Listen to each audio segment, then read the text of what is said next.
Čau, já zdravím, tady Element a vítám vás u druhého vlogu z mojí série vlogů.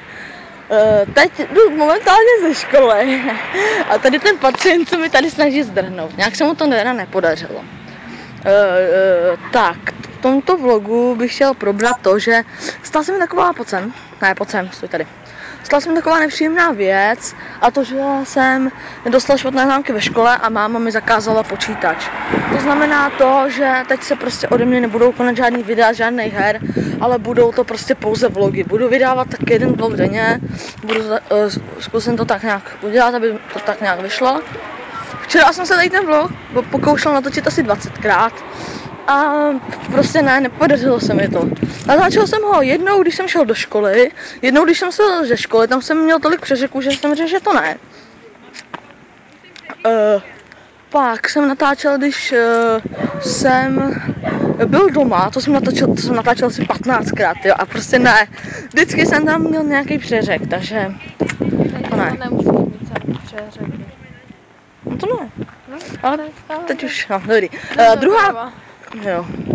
Druhá věc, to je ta, že bych chtěl s vámi probrat, že jsou nějaké fanoušky, protože jsem se dozvěděl, že jak to mám 3 lajky na tom videu, takže to není ani od něj. Ani od něj. Já tam ode mě taky ne. A to znamená, že teda už asi se na mě někdo podíval, jako, což 45 zhlédnutí, jako tyjo, to teda čumím.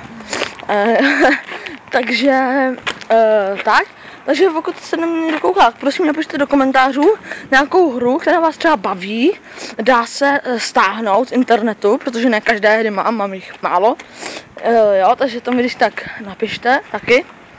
Jo, přemýšlel jsem teda určitě Battlefield, ale ten dostanu až na Vánoce. A momentálně je nějak 18.10., takže tak do 20.11. prostě natáčení ne.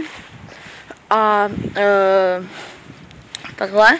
No se překecá, že budeš moc dostat tak to nepřekecám.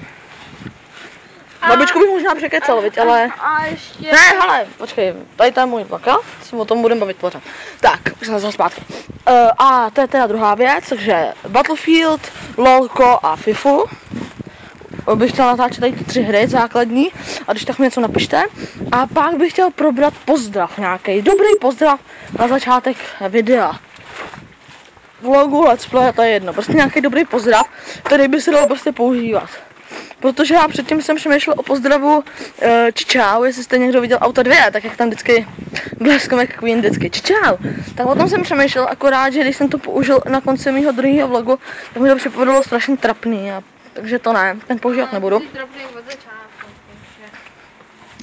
Já ho neposlouchejte, jo, poslouchejte mě.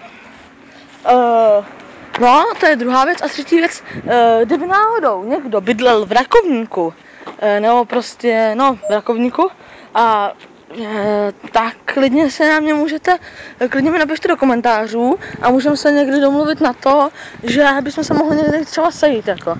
Mně to jedno, mě to problém nedělá a budu rád prostě, když mi prostě přijdu a čau, já jsem tvůj fanoušek, to mě prostě strašně potěší, kdyby někdo něco takového udělal, jo? No. Dobrý, tak teda asi čau.